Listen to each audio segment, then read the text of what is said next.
विजय सिंह लाठीचार्ज वाले घटना स्थल पर उपस्थित थे, इसका साक्ष्य अगर किसी गोदी मीडिया के पास है तो वो सार्वजनिक है। जदयू के राष्ट्रीय अध्यक्ष ललन सिंह ने कल बीजेपी कार्यकर्ताओं के ऊपर हुए लाठीचार्ज पर अपनी प्रतिक्रिया व्यक्त की है।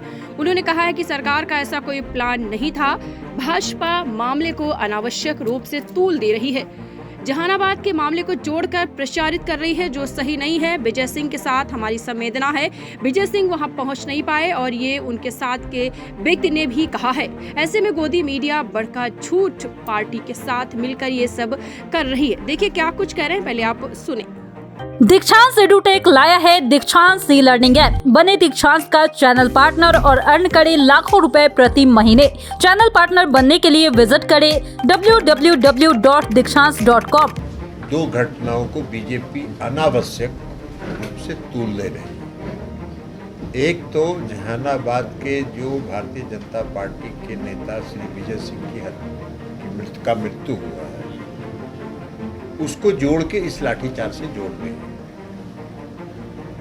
उसको जोड़कर इस घटना को प्रचारित कर रहे हैं, जबकि सच्चाई वो है नहीं। विजय सिंह जी का मृत्यु हो गया, हम सबों को उनके प्रति, उनके परिवार के प्रति संवेदना है, लेकिन विजय सिंह जी घटना स्थल पर लाठीचार्ज के स्थल पर पहुंच ही नहीं पाए थे। ये सारा रिकॉर्ड, वीडियो और सारा कुछ है। उनके साथ जो व्यक्ति थे भरत चंद्रवंशी जी, उन्होंने भी बहुत साफ शब्दों में कहा है कि हम वहां पहुंच ही नहीं पाए थे। तो जब वो घटना स्थल पर पहुंच ही नहीं पाए थे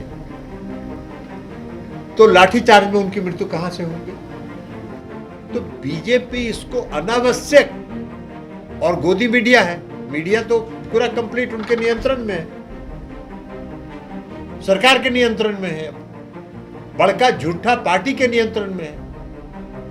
तो जो बड़का झूठा पार्टी चाहेगी उसको गोदी मीडिया चलाता रहेगा।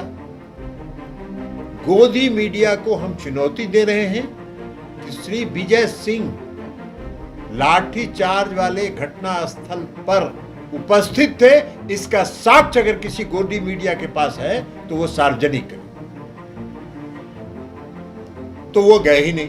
हाँ, अब किन कारणों से उनके शरीर पर कोई चोट का निशान भी नहीं, तो लाठीचार्ज में वो गए और लाठीचार्ज में उनकी मृत्यु हो गई, तो शरीर पर चोट का निशान होगा ना जी?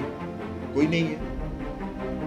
वो गिर गए छज्जू बाग में, छज्जू बाग से उनको तारा मेडिकल हॉस्पिटल ले जाया गया, वहां से पीएमसीएच गए। किन कारणों से गिरी, ये पोस्टमार्टम रिपोर्ट में पता चलेगा। तो एक तो ये बात साफ है, लेकिन बड़का झूठा पार्टी इसको जोड़ रही है और गोदी मीडिया पूर्णतः बड़का झूठा पार्टी के समर्थन में खड़ी हो गई। नंबर 2, जहां तक लाठीचार्ज का सवाल है, कई वीडियो वायरल हुए हैं कि बैरिकेडिंग तोड़ा गया। बैरिकेडिंग तोड़ने के बाद पुलिस प्रशासन पर, जो वहां ड्यूटी में थे, उन पर मिर्ची का पाउडर फेंका गया। ये कई वीडियो वायरल हुआ, आप लोग भी देखें। तो अब मिर्ची का पाउडर फेंकिएगा, प्रतिबंधित क्षेत्र में आप अगर कानून को तोड़िएगा तो प्रशासन काम करेगी ना? करेगी कि नहीं करेगी? मणिपुर पर क्यों नहीं बोलते हैं भारतीय जनता पार्टी के लोग? सैकड़ों लोग मारे गए मणिपुर में, तो कुछ तो बोल नहीं रहे, और गोदी मीडिया कुछ उसका प्रचार भी नहीं कर रही है। तो इसलिए हम लोग का जो कहना है कि जो पूरी जो व्यवस्था है और जो मीडिया है, जिसको हम गोदी मीडिया कर रहे हैं, ये गोदी मीडिया पूरे सरकार के नियंत्रण में है, और बड़का झूठा पार्टी जो चाहती है गोदी मीडिया उसी का प्रचार करती है। तो प्रचार करने में लगे रहे, उससे कोई फर्क नहीं पड़ता है।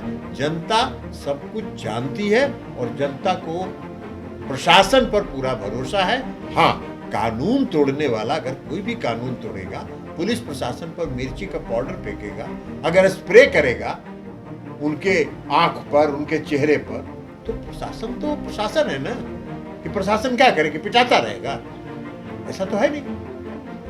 तो इसलिए इन लोगों को जो करना है वो करते रहें, और जो प्रदर्शन कर रहे थे उसमें शिक्षक कितना थे ये भी तो बतावे।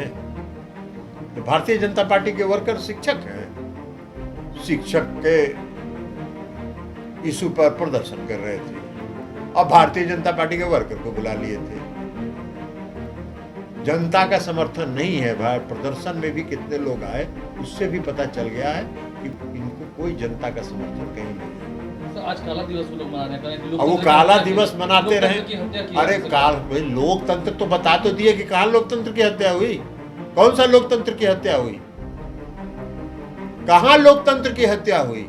पुलिस प्रशासन पर और पुलिस पर और जो वहां ड्यूटी पर लोग हैं उन पर मिर्ची का पाउडर फेंकिएगा और उसको कहिएगा लोकतंत्र, यही है लोकतंत्र। अरे लोकतंत्र की हत्या तो केंद्र की सरकार, आदरणीय प्रधानमंत्री श्री नरेंद्र मोदी जी की सरकार कर रही है। लोकतंत्र की हत्या, गोदी मीडिया पर नियंत्रण, सभी संवैधानिक संस्थाओं पर नियंत्रण। अभी देखे नहीं कि ईडी के बारे में सुप्रीम कोर्ट ने क्या फैसला दिया है। ईडी के बारे में सुप्रीम कोर्ट ने जो फैसला दिया पूरा देश देखा ना इसको, पूरा दुनिया ना देखा इसको। तो लोकतंत्र की हत्या आप कर रहे हैं और लोकतंत्र की दुहाई दे रहे हैं। अरे भाई बिहार के सीएम तेजस्वी यादव को इस्तीफा क्यों नहीं? तेजस्वी प्रसाद यादव को इस्तीफा देने की कोई आवश्यकता नहीं। तेजस्वी यादव के इस्तीफे का कोई प्रश्न नहीं उठता। ये 2017 में चार्जशीट तो आपका जो प्रशासनिक और जो संवैधानिक संस्थाओं पर जो आपका नियंत्रण है उसका परिणाम है। 2017 में आपने उनके यहाँ छापा मारा, 2022 तक कहाँ थे? हमने तो कई बार कहा सीबीआई को ये कहे, अगर सीबीआई का कोई अधिकारी कि इसी मामले में जिसमें आज चार्जशीट कर रहे हैं 2 बार सीबीआई ने जांच करके रेल मंत्रालय को यह सूचित किया है कि नहीं कि इस मुकदमे में कोई साक्ष्य नहीं है। सीबीआई कहे, भारतीय जनता पार्टी बड़का झूठा पार्टी के जो नेता हैं वो ये कहें ये गलत है। तो जिस आरोप पर कोई साक्ष्य मिला ही नहीं, अब 2022 को 9 अगस्त 2022 को जब महागठबंधन बन गया तब फिर से शुरू हो गया। तो चार्जशीट करते रहिए, ये तो रोज चार्जशीट कर रहे हैं। महाराष्ट्र में जिसके खिलाफ प्रधानमंत्री 4 दिन पहले बोल रहे हैं उसको मंत्रिमंडल में शामिल कर रहे हैं। बड़का दीक्षांत एडुटेक लाया है दीक्षांत डिजिटल क्लास। दीक्षांत डिजिटल क्लास का उपयोग कर छात्र बना सकते हैं पढ़ाई को बेहद आसान और मजेदार। दीक्षांत डिजिटल क्लास को स्कूल में बैठकर देखना है तो पेन ड्राइव और स्मार्ट टीवी बनेगा सही माध्यम। चलिए अब ये भी जानते हैं कि दीक्षांत डिजिटल क्लास का फी स्ट्रक्चर क्या होगा। नर्सरी से लेकर यूकेजी के लिए 7,000, नर्सरी से लेकर दूसरी कक्षा के लिए 12,000, नर्सरी से लेकर 5वीं तक के लिए 18,000, नर्सरी से लेकर 8वीं तक के लिए 24,000, नर्सरी से लेकर 10वीं तक के लिए 30,000। अगर आपको डेमो करना है तो उसके लिए आप दीक्षांत डिजिटल क्लास के YouTube चैनल को विजिट कर सकते हैं। हमारे YouTube चैनल को सब्सक्राइब और Facebook पेज को लाइक करना ना भूलें। धन्यवाद।